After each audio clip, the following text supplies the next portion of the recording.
Good afternoon student. आज हम plant physiology में पार्ट सेकंड के तहत एक दो टॉपिक की चर्चा करेंगे। जैसा कि हमने पिछली क्लास में पढ़ा था, इम्बिबेशन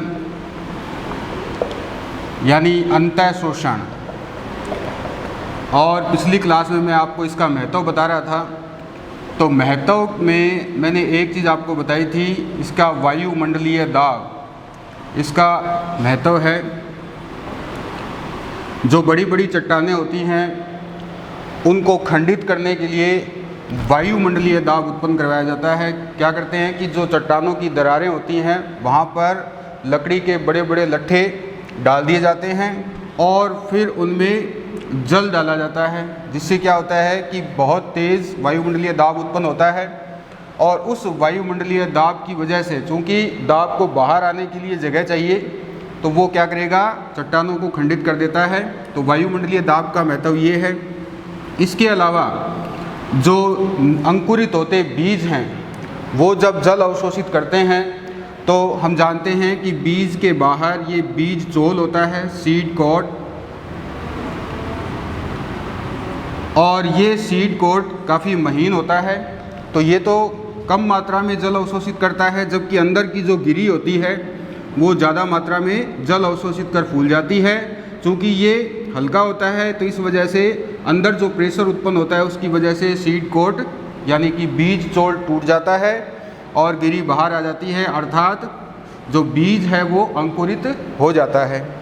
इसके बाद अंतः शोषण में और हम अगर देखना चाहें तो खिड़की और दरवाज़ों का जो वर्षा ऋतु है, उस वर्षा ऋतु में फूल कर और एकदम आराम से बंद नहीं होना, खुलना, ये सब क्या है, ये भी अंतः शोषण का ही परिणाम है।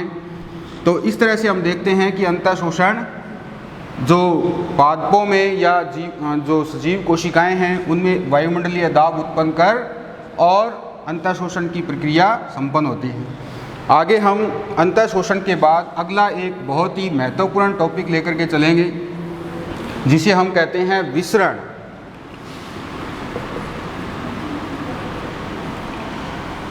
डिफ्यूजन।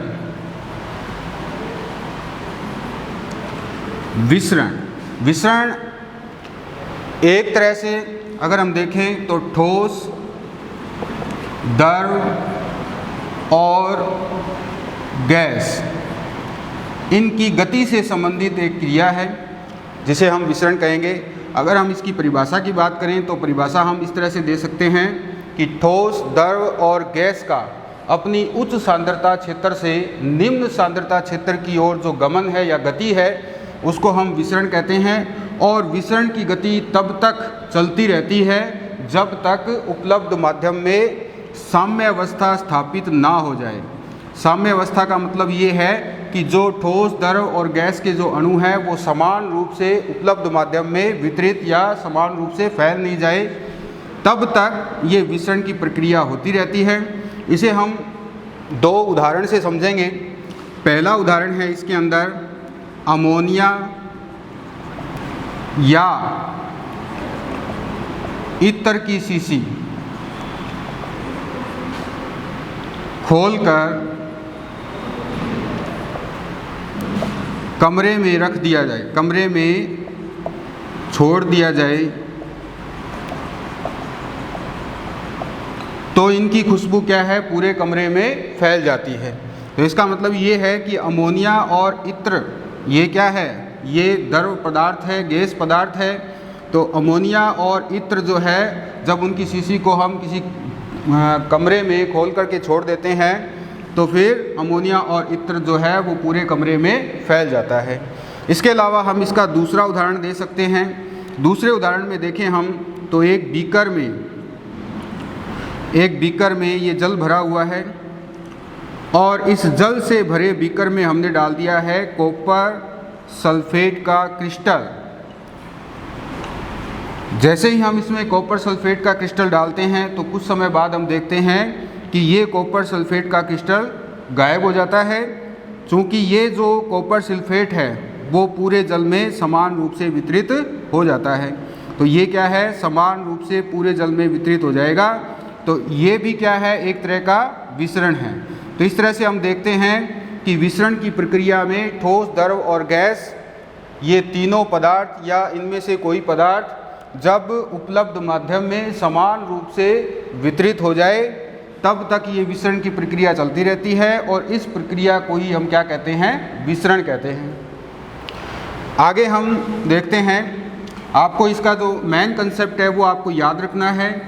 इसमें हमें परिभाषा यही लिखनी है, परिभाषा भी पूछी जा सकती है। 1.5 नंबर में अगर आपसे पूछा जाएगा तो विसरण की परिभाषा और इसका जो सिद्धांत है उसके बारे में आपसे पूछा जाएगा, और 3 नंबर का ये पूरा टॉपिक पूछा जा सकता है और 5 नंबर का भी पूछा जा सकता है। आगे हम ऊष्मागतिकी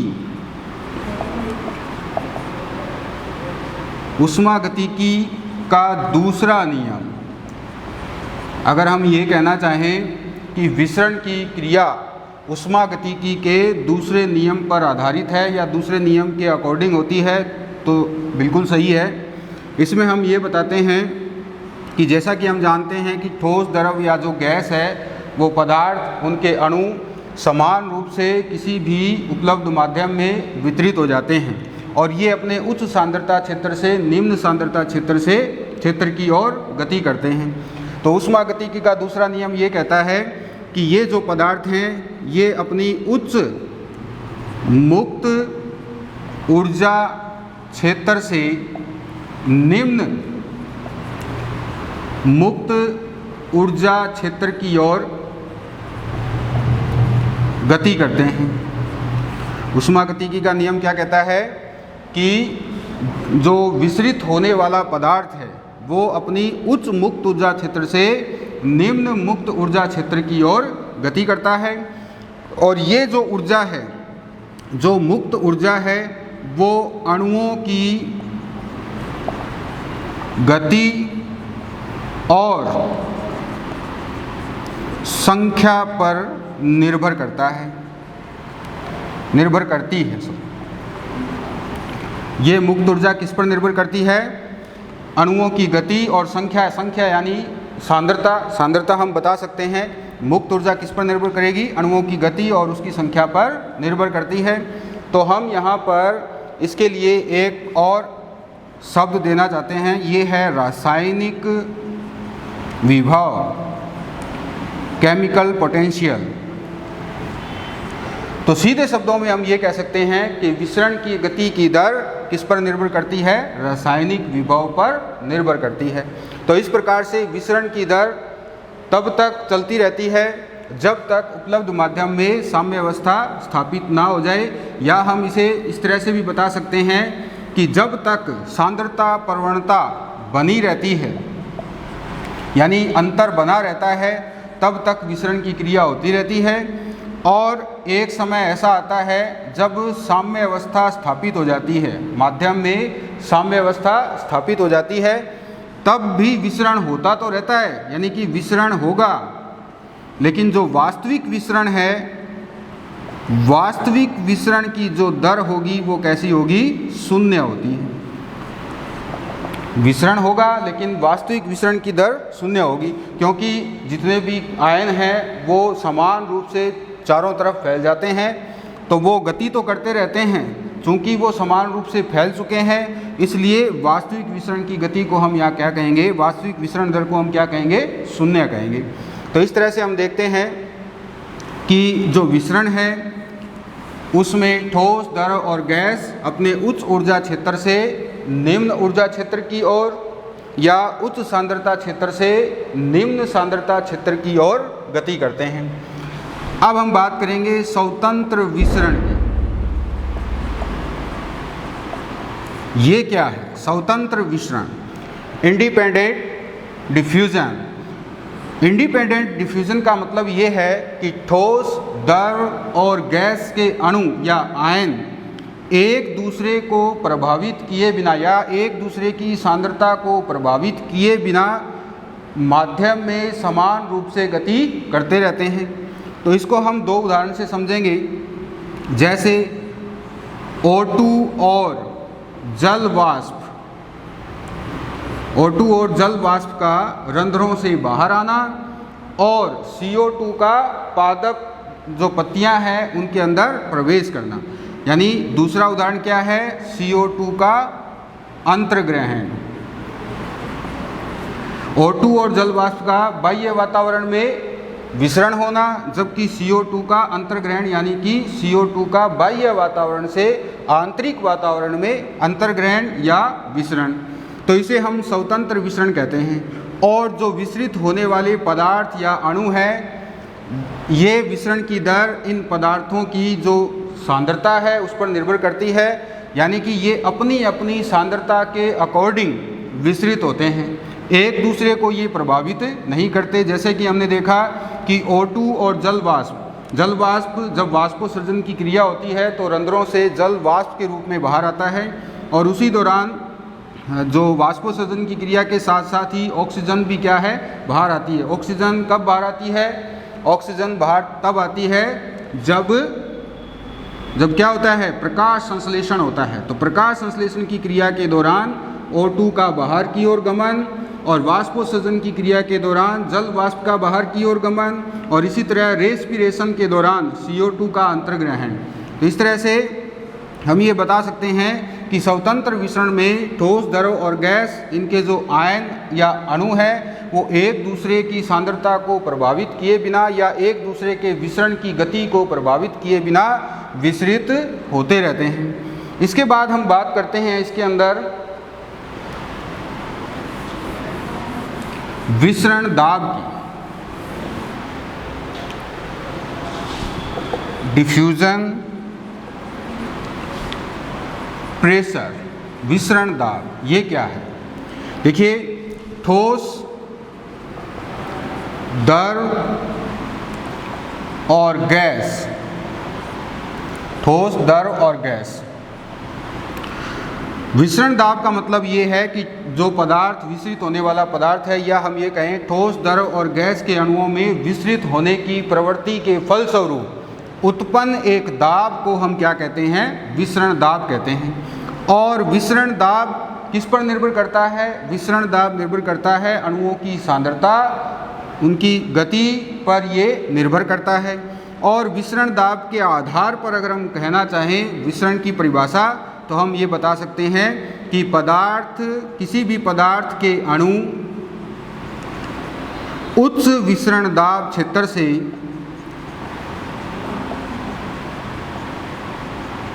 निम्न विसरण दाब क्षेत्र की ओर गति करते हैं।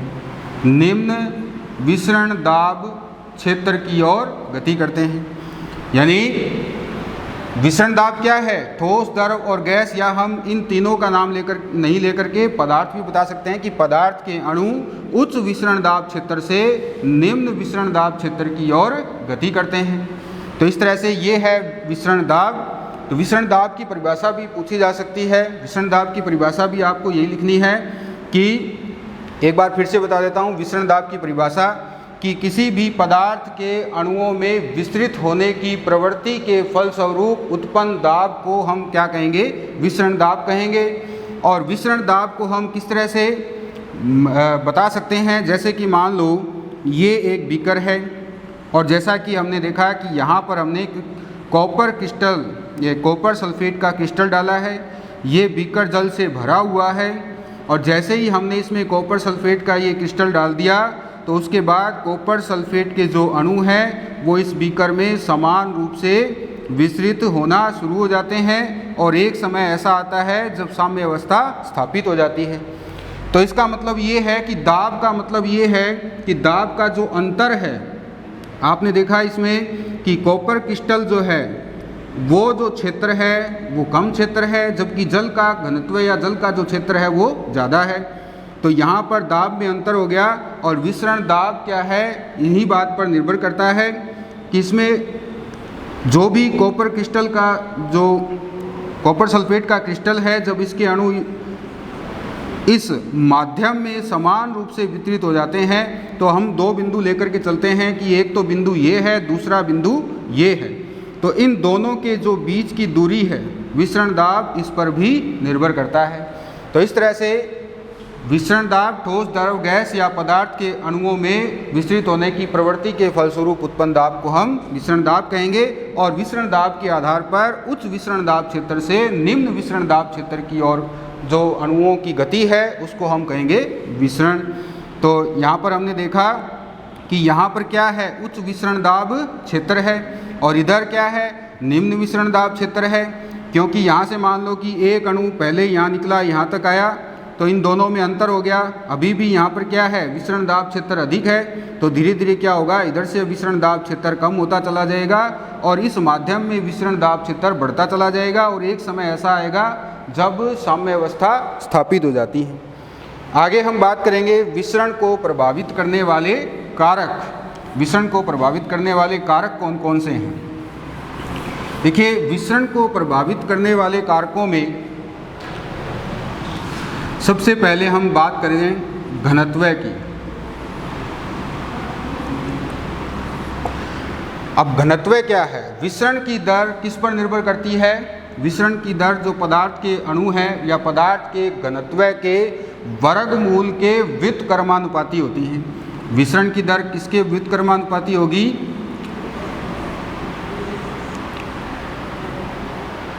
पदार्थ के घनत्व के जो वर्गमूल है उसकी व्युत्क्रमानुपाती होती है।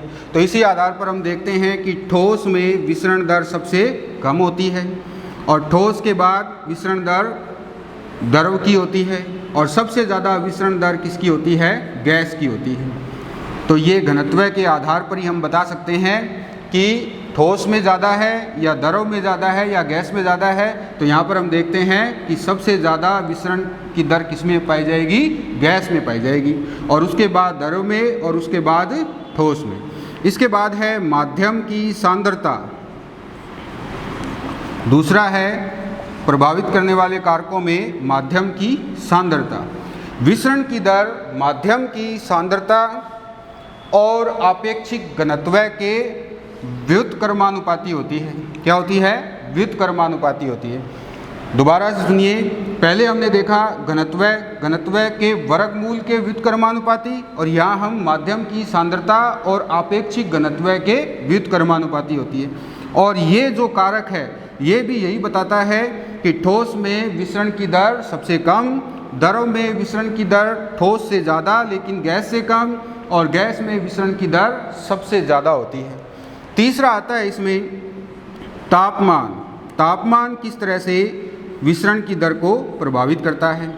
जैसे ही हम माध्यम में तापमान को बढ़ाते हैं तो चूँकि अणुओं की जो गतिज ऊर्जा है वो बढ़ जाती है।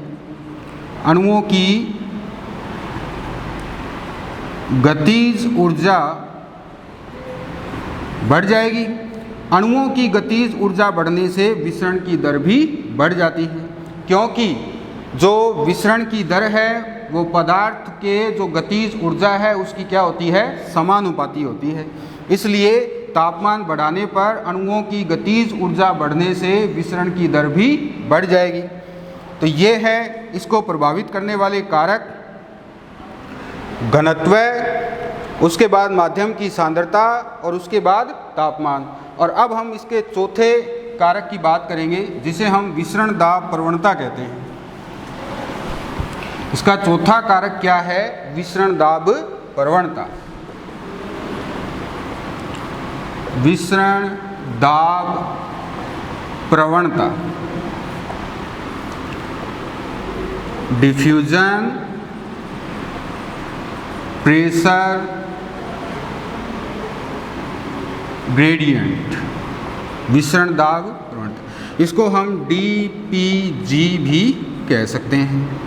अब DPG क्या कहती है? DPG ये कहती है कि जो विसरण की दर है, या हम इसे ऐसे लिख सकते हैं DPG बराबर dP1 minus dP2 upon D।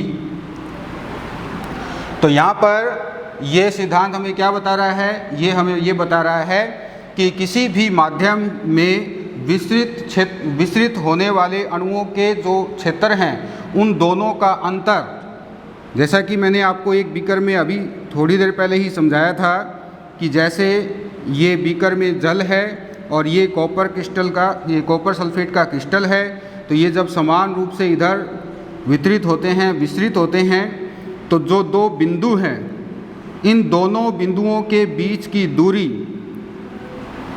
यानी विसरित होने वाले अणुओं के दो क्षेत्र हैं और उन दोनों क्षेत्रों के बीच की दूरी, तो दूरी तो क्या हो गई ये, यानी डिस्टेंस, और इन दूरी के साथ साथ इन दोनों के बीच का अंतर, दाब का अंतर, इन दोनों के दाब का अंतर, चूंकि यहाँ पर उच्च विसरण दाब क्षेत्र है और यहाँ पर निम्न विसरण दाब क्षेत्र है, तो इन दोनों का अंतर, तो dP1 और dP2 ये तो हो गया विसरण दाब का अंतर, और d क्या हो गया, इसकी बीच की दूरी। तो विसरण दाब प्रवणता किस पर निर्भर करती है, अणुओं, जो विसरित होने वाले अणुओं के दो क्षेत्रों के बीच की दूरी और उनके दाब के अंतर के आधार पर हम विसरण दाब प्रवणता को बताते हैं। तो विसरण दाब प्रवणता भी बहुत महत्वपूर्ण है, और ये विसरण दाब प्रवणता जब तक साम्य अवस्था है तब तक चलती रहती है। इसके बाद हम बात करेंगे विसरण का महत्व क्या है। महत्व, देखिए सबसे इम्पोर्टेंट बात आपको ये याद रखनी है कि गैसों के गमन का एकमात्र तरीका क्या है, विसरण है। गैसों के गमन का एकमात्र तरीका क्या होगा, विसरण होगा। ठीक है, पहला इसका महत्व यही है कि गैसों के गमन का एकमात्र तरीका विसरण है। ऑक्सीजन का अंतर्ग्रहण हो चाहे ऑक्सीजन की विमुक्ति हो, इसी तरह से CO2 का अंतर्ग्रहण हो चाहे CO2 की विमुक्ति हो, इसी तरह से जल वाष्प का बाहर की ओर यानी बहिर्गमन, ये भी क्या है, विसरण है। तो इस तरह से विसरण की प्रक्रिया हमें क्या बताती है कि गैसों का एकमात्र तरीका क्या है, विसरण है। इसके बाद दूसरा जो इसका महत्व है वो ये है, जड़ों द्वारा जल अवशोषण।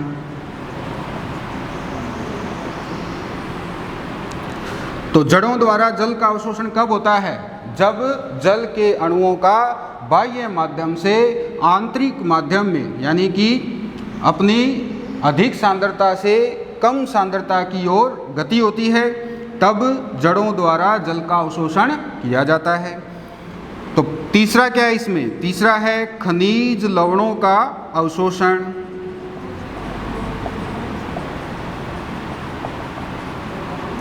तो जड़ों द्वारा खनिज लवणों का जब अवशोषण किया जाता है तो खनिज लवण भी क्या है, अपनी अधिक सांद्रता से, यानी इसका जो बाह्य माध्यम है, ये जैसे जड़ों की कोशिकाएं हैं और इन जड़ों की कोशिकाओं में ये बाह्य माध्यम है, और इस बाह्य माध्यम से खनिज लवण कहाँ जाते हैं, अंदर के ऊतकों या अंदर की कोशिकाओं में जाते हैं।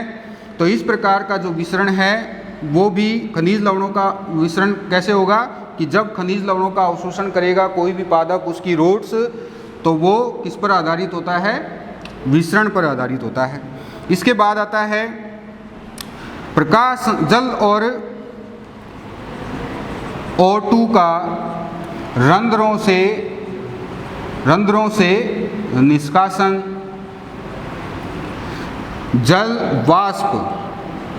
वाष्पोत्सर्जन की क्रिया के दौरान जल वाष्प रंध्रों से होकर कहाँ जाती है, बाहर की ओर जाती है। तो जल वाष्प और O2 का रंध्रों से निष्कासन क्या है, एक तरह की विसरण की प्रक्रिया है। इसी तरह से प्रकाश संश्लेषण के दौरान CO2 का अंतर्ग्रहण और O2 का निष्कासन, यानी CO2 का अंतर्ग्रहण और O2 की विमुक्ति। पौधे जब प्रकाश संश्लेषण करते हैं तो CO2 को ऑब्जर्व करते हैं और O2 रिलीज करते हैं। जब O2 रिलीज करते हैं तो इस प्रकार की जो गैसों की जो विसरण क्रिया है उसको भी हम क्या कहते हैं, विसरण ही कहते हैं। यानी गैस, जैसा कि मैंने आपको बताया, गैसों का गमन का एक मात्र तरीका क्या होता है, विसरण होता है। तो CO2 का अंतर्ग्रहण और O2 का बाह्य वातावरण में निष्कासन। इसके बाद रेस्पिरेशन में रेस्पिरेशन के दौरान O2 का अंतर्ग्रहण और CO2 का निष्कासन। तो ये भी क्या है, ये भी एक तरह की विसरण की प्रक्रिया है। तो एक बार फिर से मैं 5 मिनट में सॉर्ट आउट कर देता हूँ इसको।